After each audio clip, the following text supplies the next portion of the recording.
Assalamualaikum warahmatullahi wabarakatuh. Marilah untuk mengawali belajar hari ini kita berdoa menurut agamanya masing-masing. Berdoa mulai. Berdoa selesai.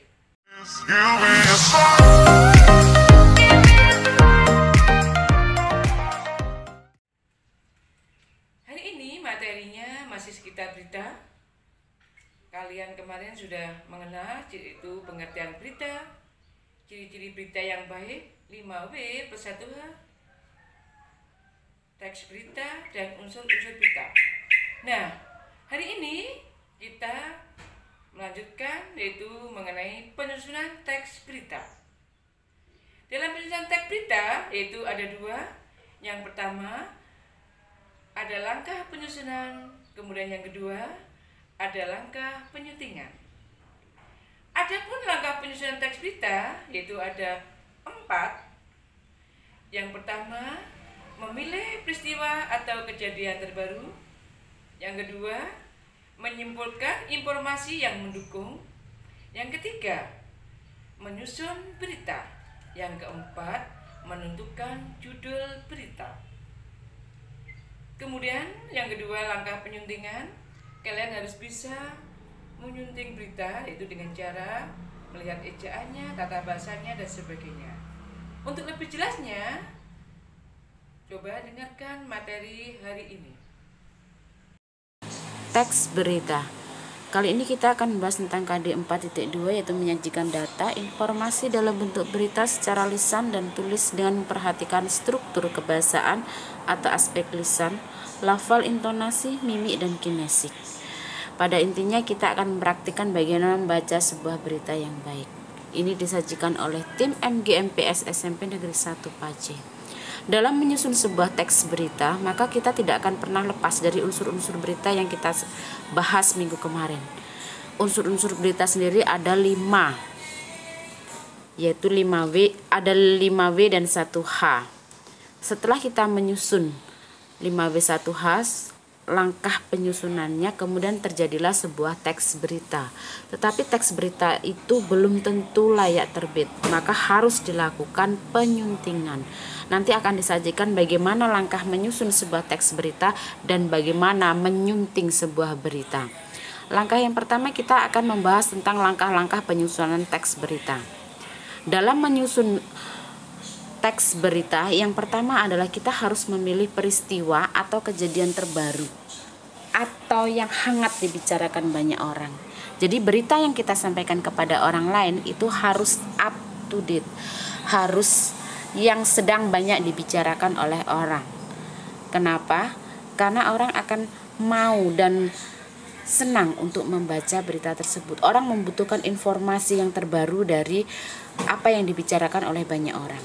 Setelah kita memilih peristiwa atau kejadian yang memang itu banyak dibicarakan orang, maka langkah yang kedua adalah kita harus mengumpulkan informasi yang mendukung dari kejadian atau peristiwa tersebut. Bagaimana cara mengumpulkan informasi? Yang pertama kita bisa melakukan wawancara terhadap orang sekitar atau yang pelaku kejadian tersebut. Langkah yang kedua, kita mengumpulkan data-data dari berbagai orang tersebut. Langkah yang ketiga,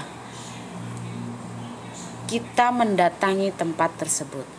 Jadi kita harus mengetahui apa yang sedang terjadi dengan konkret. Kita bisa menceritakan atau memberitakan kepada orang lain secara nyata, secara real, tidak ditambahkan atau tidak dikurangkan. Yang jelas ketika kita menyajikan sebuah berita itu memang benar-benar harus peristiwa nyata ada dan bukan sifatnya karang-karangan.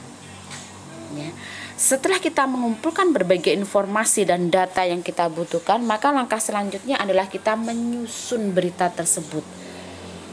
Bagaimana menyusun sebuah berita? Maka itu tidak pernah lepas dari 5W 1H. Ketika kita menyusun berita, maka yang harus diperhatikan adalah bahwa kita harus memperhatikan struktur teks berita. Kemarin kita sudah membahas tentang struktur teks berita, bahwa struktur teks berita itu terdiri dari 3, yaitu lead atau kepala berita, yang kedua adalah tubuh berita, yang ketiga adalah ekor berita. Ketika kita bicara tentang lead atau kepala berita, maka yang kita bicarakan adalah hal inti dari berita tersebut. Biasanya dalam lead itu kemarin sudah kita bahas, di situ tersaji ada pertanyaan, unsur-unsur dari 5W1H itu adalah apa, siapa, di mana, dan kapan. Biasanya berisi itu. Sedangkan tubuh berisi why atau mengapa dan bagaimana. Dan biasanya juga terdapat siapa dan di mana juga kapan. Sedangkan yang terakhir adalah informasi tambahan yang biasanya untuk menunjang peristiwa atau kejadian yang diberitakan. Dia untuk menarik perhatian orang, bukan hal yang utama atau bukan hal yang penting dari berita tersebut. Nah, setelah berita itu tersusun dengan baik, maka langkah yang selanjutnya adalah kita menentukan judul. Ingat, ketika kita bicara tentang sebuah judul, maka yang kita bicarakan adalah hal yang dibaca orang pertama kali. Maka judul itu sifatnya harus menarik perhatian orang. Itu yang pertama. Yang kedua, judul yang baik itu harus menggambarkan isi dari sebuah teks. Jadi harus terhubung dengan isi teks. Kurang lebih seperti itu. 2 hal itu harus diperhatikan. Yang ketiga adalah bagaimana cara menuliskan judul berita dengan benar sesuai dengan kaidah kebahasaan. Itu yang harus menjadi titik pokok jadi penyusunan sebuah berita. Setelah berita itu dibuat, maka belum tentu berita itu layak untuk ditayangkan. Sehingga ketika berita itu sudah terbuat, dilakukanlah penyuntingan. Penyuntingan yang kita lakukan, ya. Yang pertama adalah kita harus mengetahui kebenaran isi berita tersebut. Itu wajib hukumnya. Yang kedua, kita harus mengetahui kelengkapan isi berita, melingkupi 5W1H. Tidak akan pernah terlepas dari sebuah berita, itu tidak akan pernah lepas dari unsur-unsur sebuah berita. Yang ketiga, struktur beritanya harus benar. Struktur teks berita tersebut harus benar. Kenapa? Karena struktur teks sangat berpengaruh terhadap isi dari berita tersebut. Yang terakhir adalah kita harus menggunakan kalimat yang efektif. Kenapa menggunakan kalimat efektif? Agar orang mudah memahami dan tidak ambigu, sehingga orang punya persepsi yang sama dengan si penulis. Itu yang pertama. Yang kedua, karena informasi itu disampaikan kepada khalayak, maka wajib hukumnya menggunakan bahasa baku atau kata baku. Karena biasanya bersifat